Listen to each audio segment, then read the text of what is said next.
Please welcome today's topic leaders. Ms. Małgorzata Bonikowska, President of the Center for International Relations in Warsaw, Ms. Marcela Escobari, Assistant Administrator at the USAID Bureau for Latin America and the Caribbean, as well as Mr. Stefan Steinlein, Assistant Secretary of the Federal Foreign Office of Germany. Thank you. Thank you.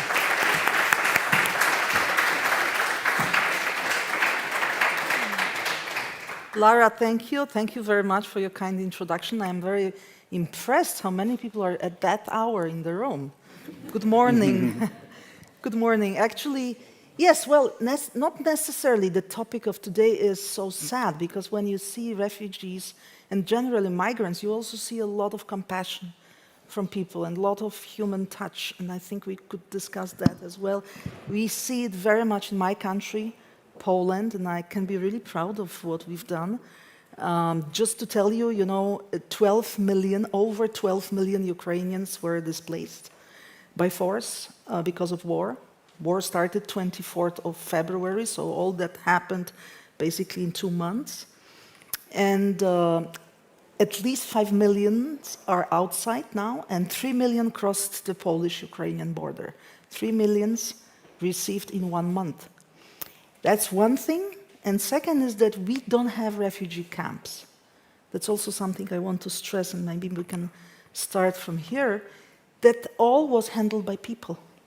By just people who took these, not even refugees, these migrants home. Most of them, they don't want to have a status of refugees. Just 6% of them want the refugee status.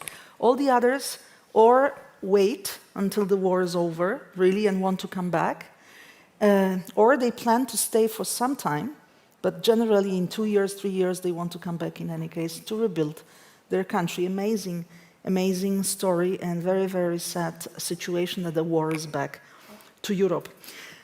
So let me just start with maybe Stefan, just to ask about German approach, because we had a controversy, you know.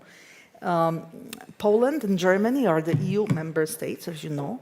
And in 2015, 2016, we had a migration crisis.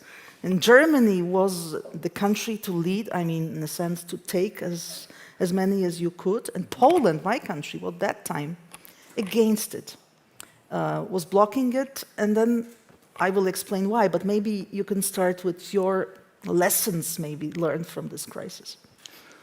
Thank you very much, Małgorzata, and thank you for being here at this early bird session. The question we have to answer is a very difficult one. Will Europe stand together this time? And I would try to give a twofold answer. My first take would be, yes, Europe will stand together, and I will try to explain why. But, and this is a big but, this will not be the great leap forward for a common European migration policy, what is badly needed in Europe. And just to the yes point, the week since February the 24th has been marked by a great show of solidarity, of course, and there are no signs of waning of this solidarity. More than 5.6 million people have left Ukraine, and 2015 we had 1.3 million people arriving in Europe. And so it is no exaggeration to say that it's the largest humanitarian crisis Europe has seen since the Second World War. This time, mostly women, children, whole families are arriving, unlike 2015, where we saw a lot of young men. Mm-hmm. That is one aspect, but I think not the most important, to explain the greater acceptance in European societies, also in Poland. The amount of support we can see in Poland and in the whole of Europe is really staggering, and in particular in Eastern Europe. And I think we have to explain a little bit why this is taking place. Cultural ties are a fact. The fact of being neighbors, that is one of the factors that can explain the difference in acceptance of this wave of refugees. But it is not only about cultural aspects and of being neighbored, it is also about shared history. And I think that is a very, very important point also when it comes to Poland. In Europe and in North America, our historical point of reference for today's crisis is World War II. What is happening in Ukraine revives old fears all the memories of former acts of suppression are reactivated, and we are speaking of the, to use this term of Snyder, bloodlands. So all these historic dates like 2020, 1920, 1932, 1939, all this comes to our mind. And countries like Poland and the Baltic states, they feel directly threatened by what is happening. And Poland and other countries say, if we do not stand up against the aggressor, we will be the next victim. And unlike 2015, this crisis is not so much seen as a refugee crisis. It is much more of a geopolitical crisis that affects the whole of Europe. And so, this time, our whole dealing with the refugee crisis is taking place in a completely different mental framework. Not so much, wir schaffen das, we will make it, as the Chancellor said, but if we can't make it, we are gone.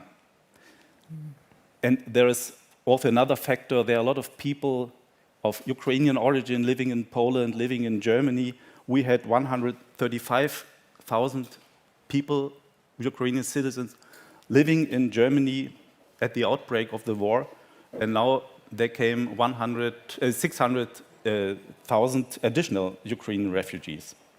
And we have a lot of Russians living there, and there are a lot of 1.2 million Russian-speaking people are living in Germany. So also it's a big question mark about how to integrate these people. If I may, I just want to give you a little bit more statistics. It's always useful. Out of this 3 million who crossed the Polish border, some of them, we don't know precisely how many, but they left towards other states like Germany, Switzerland, maybe also definitely Sweden, Scandinavia generally, right? But also, in the same time, 900,000 Ukrainians, we don't know precisely from where, but they crossed the border the opposite direction. They wanted to go back to Ukraine, mostly men, to fight. So at the moment, we have 2,100,000 staying in Poland, mostly women, as you rightly said, Stefan. It is 97% women and children. So, and half of these 97%, half of this 2 million is children, half are women. So the integration of such a group is slightly different because the work, is also a challenge, and the school is a challenge. And of course, healthcare system generally as well, while men mostly were coming back to Ukraine. And maybe you've heard that also the government of Ukraine protected the Ukrainian, the men couldn't cross the border from the certain stage because they were needed to fight. So it's really a different moment. Sorry to interrupt. I just want to give the word to Marcela because, of course, you work in the US, and we all know that US under Trump especially was very skeptical towards migrants generally, and you were having this wall, the idea of the wall, which also spread out in Europe, by the way. Poland and Belarus had wall right now, has wall, and Hungary wanted also to build a wall at a certain stage. So because of you working for the US, but representing also Latin America, could you just describe the approach now of the US generally to the migration factor, and also how you maybe see our situation in Europe right now? Well, we are hoping to learn from what's happening here, because it has been really an incredible just outpouring of generosity, of coordination, and like the question of this panel is can we sustain it? Can we integrate it? Look, I spent almost a decade running a research center at Harvard Center for International Development, and we got to work in migration, study it. I don't know how many papers we've looked at, and I think it's probably the issue where policy and data are the furthest apart, in that we know that when we just talk about natural flows of migration, there are all kinds of benefits to migrants. At least all the data in the US, they start businesses more, they add to the fiscal balance, there's less crime, all these positive things. The issue is when you have these sudden and massive movements where it is overwhelming for one country, but if it's coordinated, shared, and handled as a region, then it becomes, bearable, and even it can become also a positive economic boom. When I was in government the last year of the Obama administration, I remember sounding the alarm because the humanitarian crisis in Venezuela was exploding. The country had contracted, I think, 60% in terms of the economy, and we had 300,000 people who had left Venezuela. After the Trump administration, and obviously I think those policies were very ill-conceived and counterproductive, if I can use euphemisms, and it didn't solve any of the issues. But coming back now, you see that number has grown to 6 million people, right? And but I just want to ask you about the perception also by the American society. Trump is a consequence, or Trump was the one to announce it and people followed him? Who followed whom? Well, to answer that question, why is it that there is this gap between policy and data in this issue, right? We have public good issues in climate and others. Why is migration so visceral? And I think it is a bit related to our human biology. We are tribal by nature. Our biology is meant to say, if I am, who I am and who's the other. And I don't know, it probably comes from our hunter and gatherer roots where, if I kill the wildebeest, I need to decide who's going to eat it, right? But every human advancement has come from us overcoming that biology and collaborating, right? Like our history, our moment has changed, our biology hasn't. So it becomes super easy to weaponize migration, right? Because it's so I think that's where leadership comes. I think Trump, as many others throughout history, have weaponized this, and it becomes very easy. And I think the answer has to be, there is a practical answer to managing it, even when it's massive.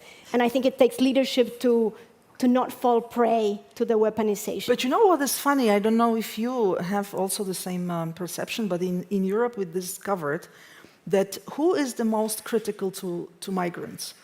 The migrants, and the families of immigrants. And in the US and Canada, we also observe it. I know my population, we have a huge diaspora in the US and in Canada as well. And those people, Poles, who immigrated themselves, they are immigrants.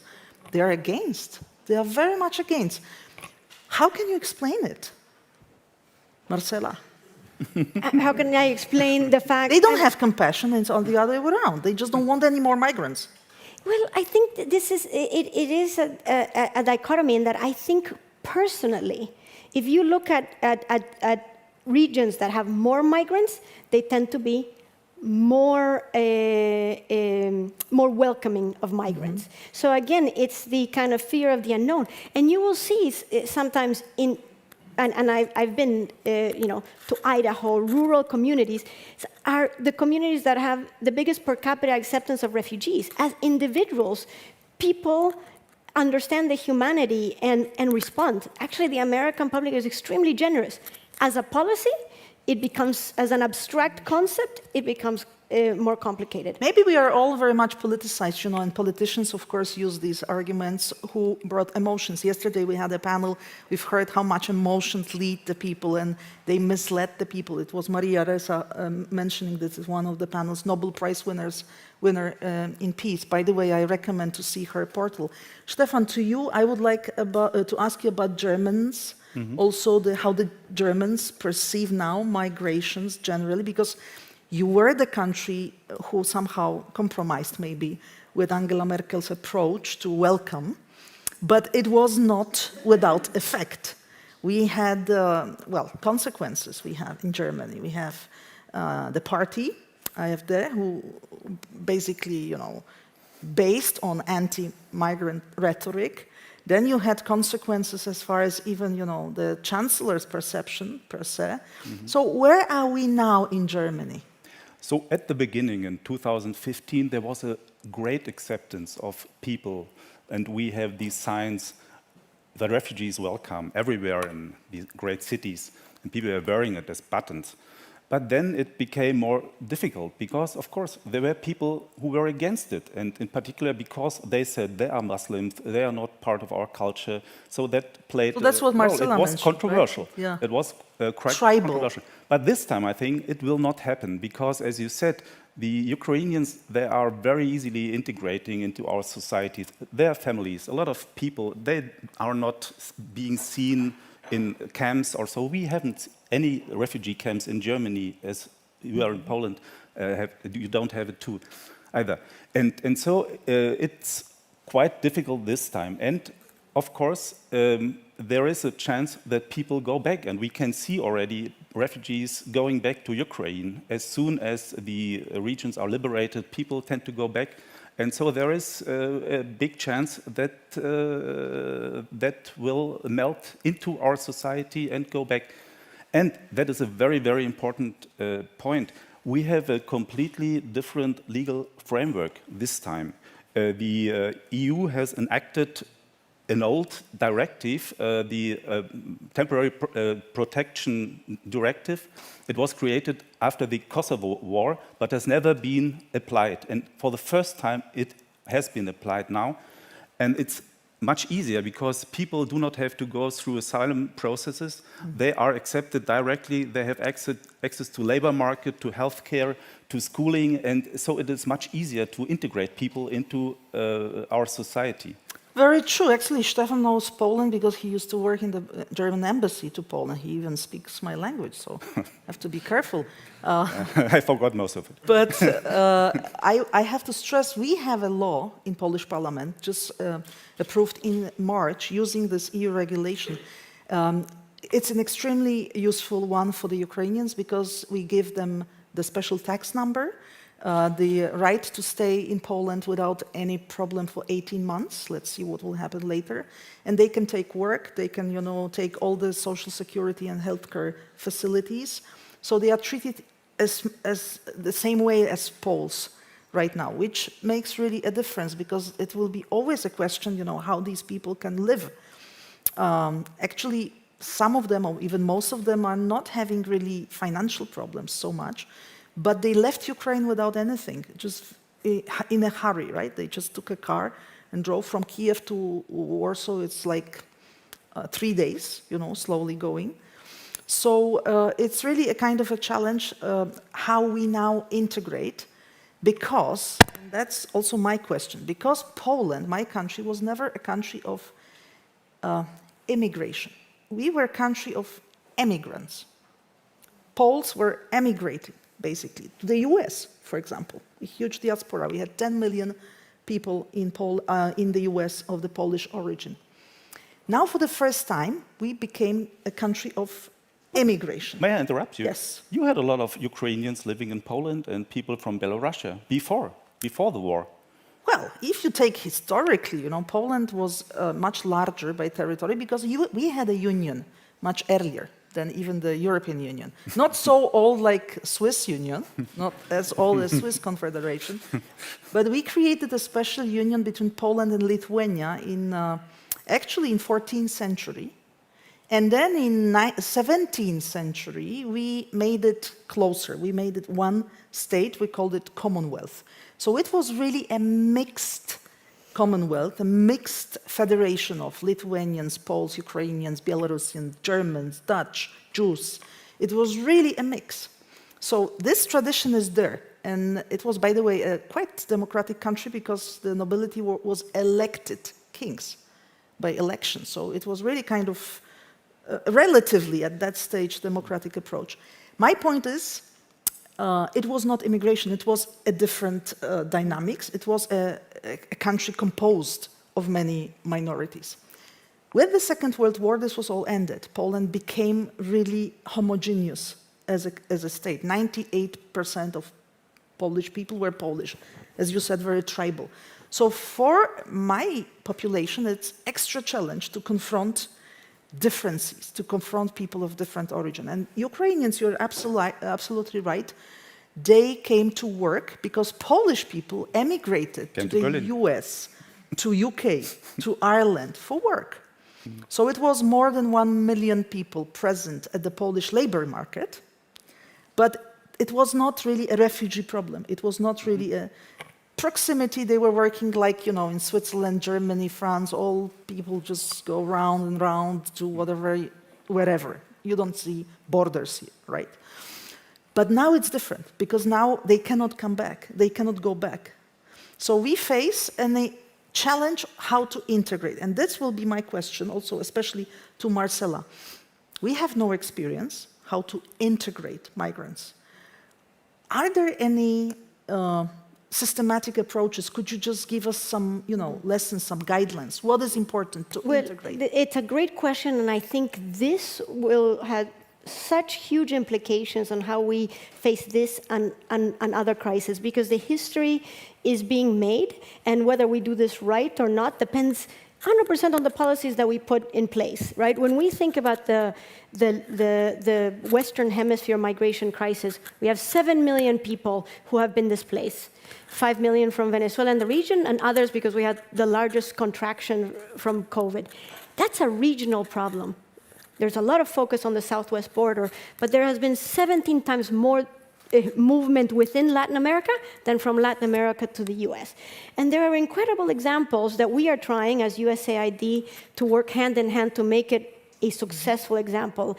And the one example is Colombia. So Colombia gave a temporary protective status quite immediately to over 2 million Venezuelans who crossed their border. That's been like, it's over 3.5% of their population increase.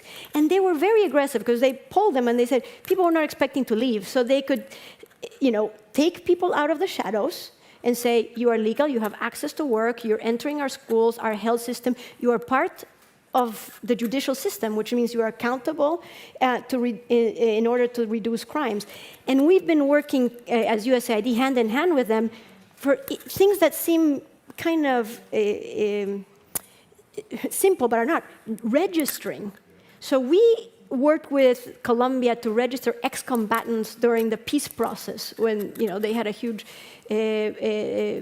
civil war. So we had these registering systems that then got used for this. We are expanding the capability of the schools. We're expanding the healthcare system. We are giving loans to these migrants so they can start businesses. We're training journalists around, you know, to combat xenophobia. There was a big marketing campaign from Colombians that was titled Venezolano rima con hermano, which really doesn't translate in English, but Venezuelan rhymes with brother. So it did something similar for people to say, what I'm doing by being kind to this person who tomorrow might welcome me is, you know, I am being patriotic. It's very, when you have such massive inflows, it's incredibly tenuous, right? So what is really important is Colombia can't do it by itself. So Costa Rica, Ecuador are doing the same. Can we have a whole regional approach, including the US, so that we create, you know, legal pathways for migrants? I think we are in this tipping point. If countries around the region take a similar approach, I think we're going to be able to handle it, and we're going to be able to work together on the actual root causes, which is these repressive governments that are causing the fleeing, right? If we don't, then it becomes unbearable for these, you know, magnanimous countries that decide to open their borders. So you are also mentioning how to stay united, and that's the question to Stefan now. Also about integration methods also, but about also the future of this migration approach of the European Union. For those who don't follow, we have a package proposed by the European Commission to have finally a European common migration policy, which is still not done fully. We have just some elements of it, and we are stuck. There is no yet compromise. Am I right? You're right, and that was my but. Yeah. So we stand together with regard to the Ukrainian refugee crisis, but we do not stand together on this new pact on migration. Why? Why? Because it's much more difficult. We still have the old problems with the Poles, with the Hungarians. They do not accept a kind of redistribution mechanism.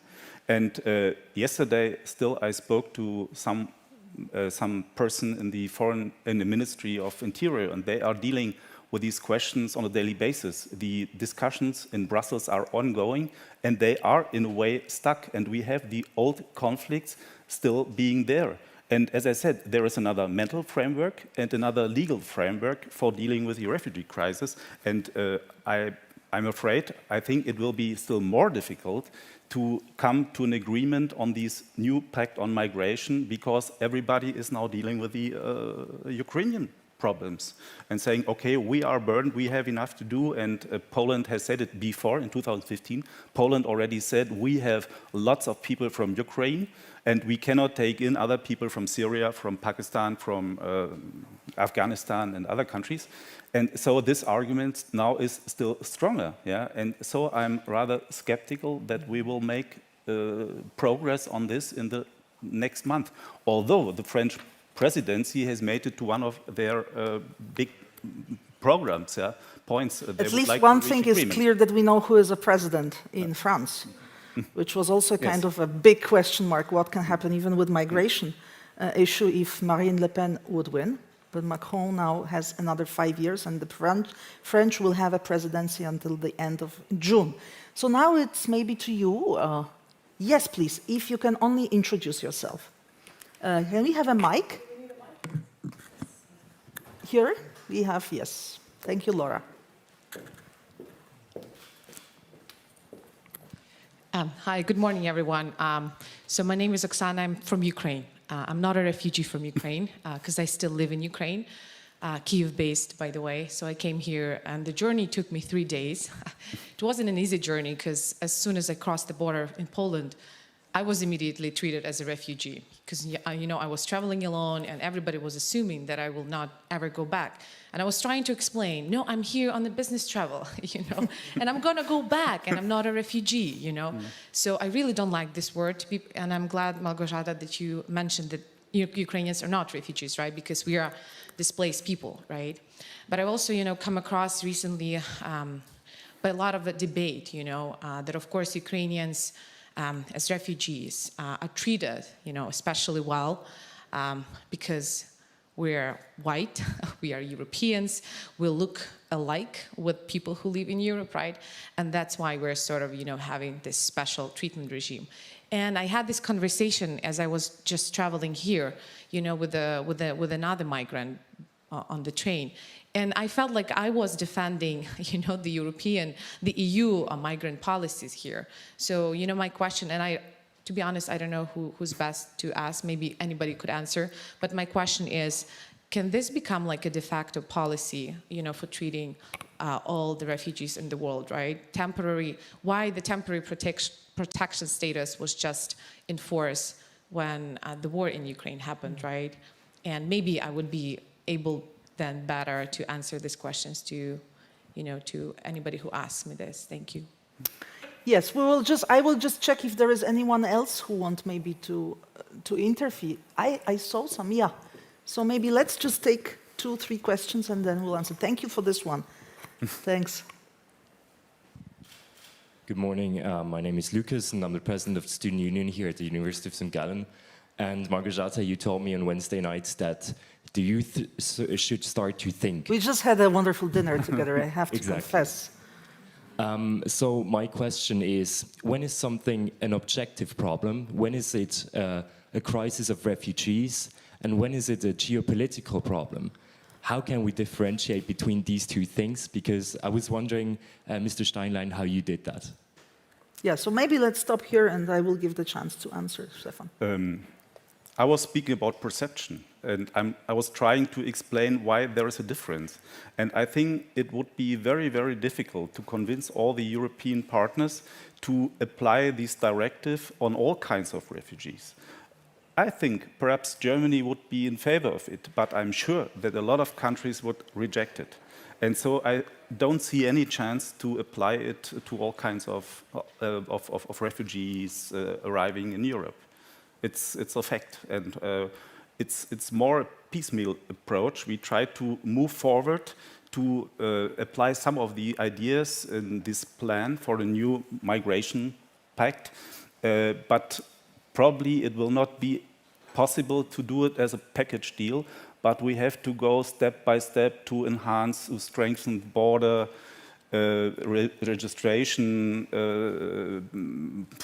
methods. We have to strengthen Frontex. We have to do other things to have a better database. So things like this, that can be agreed on, but others, I think, will be difficult. And this geopolitical context that the war is really back it's in Europe? perception in Europe, and so it was much easier, for people, for governments to take this decision, and it was accepted also by the population, And Marcela, to you maybe similar, US is still, I think, a country of immigrants, or, it was seen as an immigration destination for so long. How you handle the origin of the migrants? I mean, you have so many people from Asia also, you have many people from Latin America, from Europe. It's really a mix which changes also the structure of the society in the US now. Yeah, no, and these are really good questions. And to be honest, it is a matter of degree, right? And it is always going to be a matter of the numbers and the absorption capacity of any given country.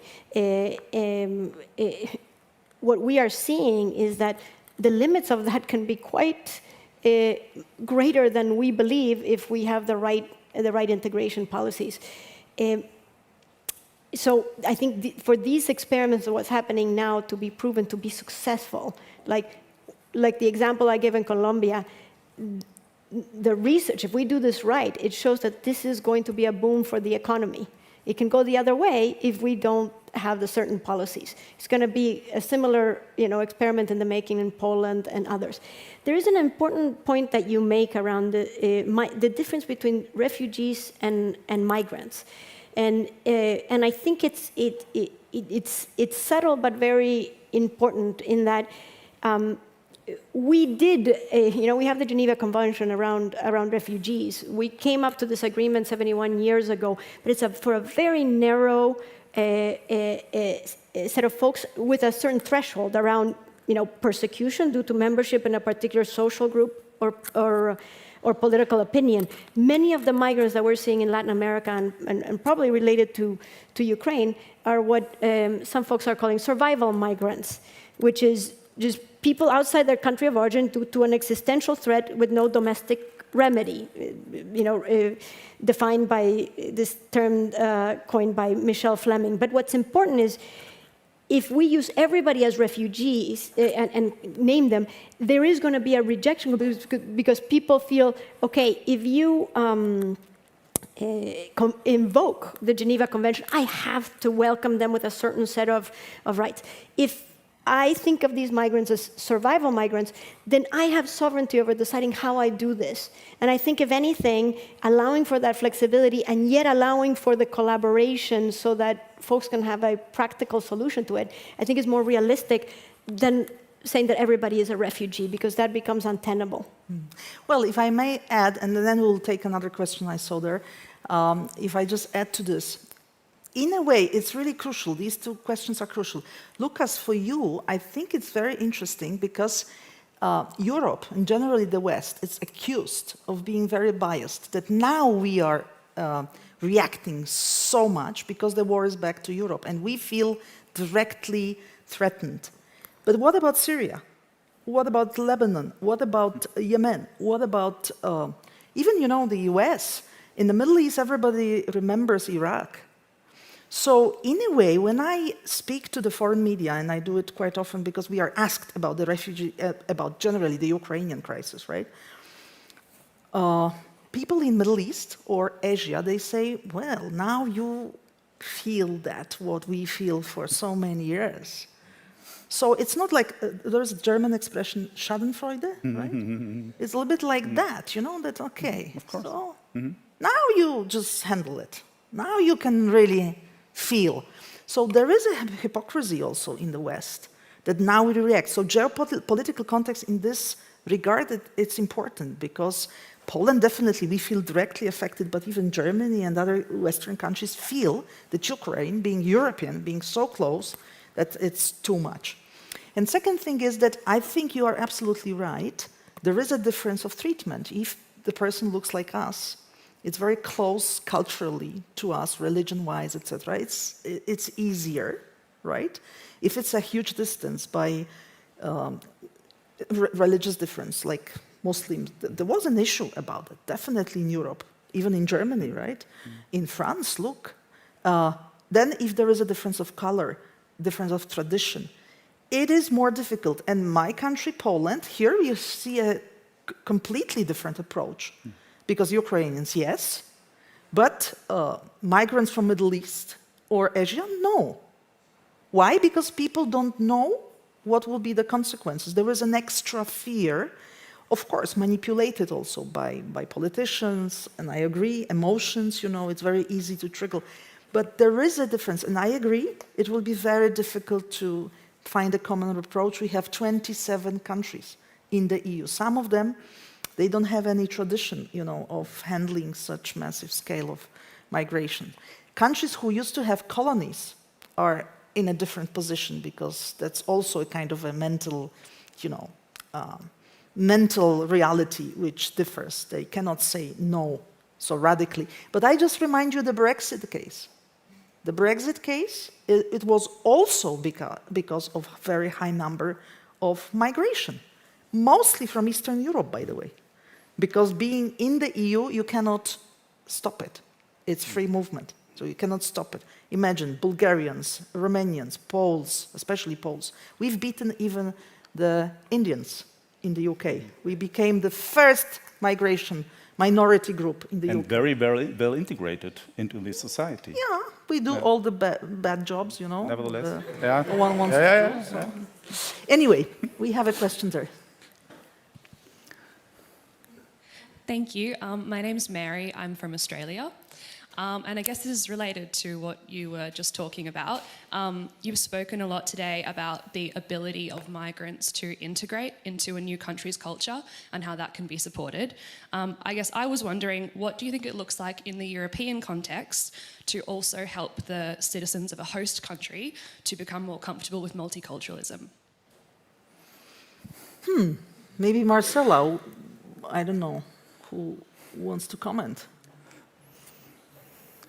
You have to get used to it, if I may come in. Yeah. If you're living in a multicultural society, you get used to other cultures. And you see that you can live with other people, with other skin color and other religions. And so you're getting used to it by doing it. I think that's the only way. I agree. I mean, look at even this country, right? Four ethnicities, 4 languages. People take it as a nothing. And in certain places, we're discussing whether everybody should speak a certain language because that's what it is to be X or Y. I think it's experiencing it, but I think leadership really matters in expressing these values, in making us feel proud of holding these values and this tolerance. So. We can perceive our environment in different ways, and I think it is a role of leaders to give language to what we're living, which is we're richer by that, multicultural and diverse societies. Well, if I may add to this, maybe I will get back to you immediately. Australia, maybe you come from Australia, right? So maybe it's different because it was also based on massive, waves of migrants at the beginning of the country. It's much more difficult, I guess, when there is, like in Europe, we had, for 1,000 years, we had certain divisions and certain societies which are used to the ways, they are, very local ways sometimes of behaving. Maybe the acceptance for differences, it's more difficult in such societies. Australia or the US were different from the very beginning. But you also have, I think, now the issue vis-à-vis, for example, Chinese coming. That's a big issue in Australia, vis-à-vis Indians, right? Okay, we had a question, and the other question there, yes. Oh, 3 questions. Okay, great. Can we make it a little bit longer, because I think our time is over, but maybe we can... 10 minutes? Okay, go ahead. The gentleman there, yes. Yeah, thank you for the podium. My question is specifically to Stefan Steinlein, because like from a policymaker's perspective, like how are you, like what are the lessons learned from the migration we had in the 90s coming from after the Yugoslav war? Like what has Europe learned from that? And like how does this affect the policy making today, right? Because we always say we have a new war in Europe, but we had one in the 90s. So yeah, I was just wondering what are the lessons learned and what will we do different there? What did we do right back in the... Just a short answer. I think 2 points are most important. That is language and labor market integration. So we have to help people learn the language, and we have to give them access to labor market, and then they integrate easily into society. And there is a much bigger acceptance. Yeah. And to add, maybe just my comment is that the shock now is much higher than during the Yugoslavia war, because it was the dismantling of a federation. So it was seen slightly different than now that Russia, a big player, just invades in massive scale another independent country. So I think that was something which was not seen since the Second World War. Another question, yes, there and then. My name is Andreas. I'm here at St. Gallen University.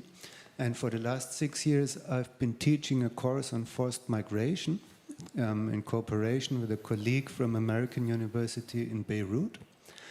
And we've covered the refugee crisis of Syrians in Lebanon. And I think it's very important to distinguish between the 2 phases, a humanitarian crisis at first, and when the crisis gets protracted, it's much more a development issue. So in the end, you have to find policies. Policy making is especially important, just as you said also right now, in order to create institutions and programs to integrate these refugees, but also help the poor folks within the Lebanese population, so that you don't get this kind of competition between the Syrians and the Lebanese in the labor market. So I think it's important when you look at the years ahead, and we should perceive this as a protracted crisis as well, particularly if something like that might happen in Belarus in a couple of years, we don't know. But then you have to see how you can create the institution and the policies to manage this on a long-term basis within the European countries.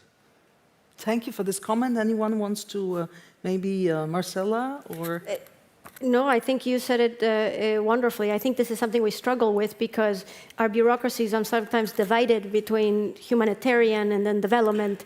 And in the case of Latin America, we are trying very purposefully to integrate the two, so that there's not a handoff. That from the beginning we start seeing, as most of these people are not. We need to think about the integration and the development aspect at the beginning of the process, not as if there was a clear-cut division.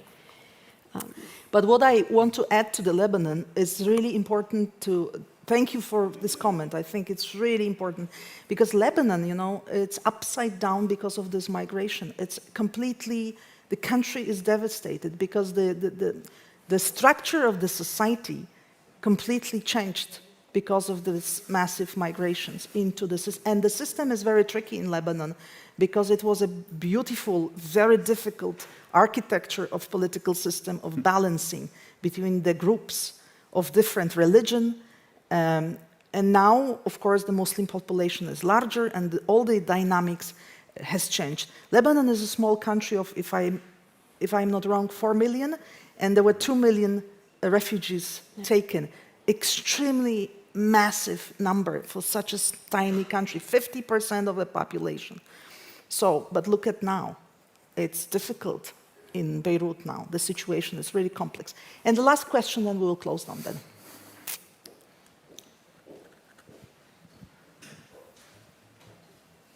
Hi, my name is Regina from Mexico. We know there's research about how climate change is going to cause big migrations, mostly from the global south to the global north. How do you think we should prepare for that? Can we learn from what's happening? Because, yeah, it's going to happen. Who wants to handle that? Very easy question.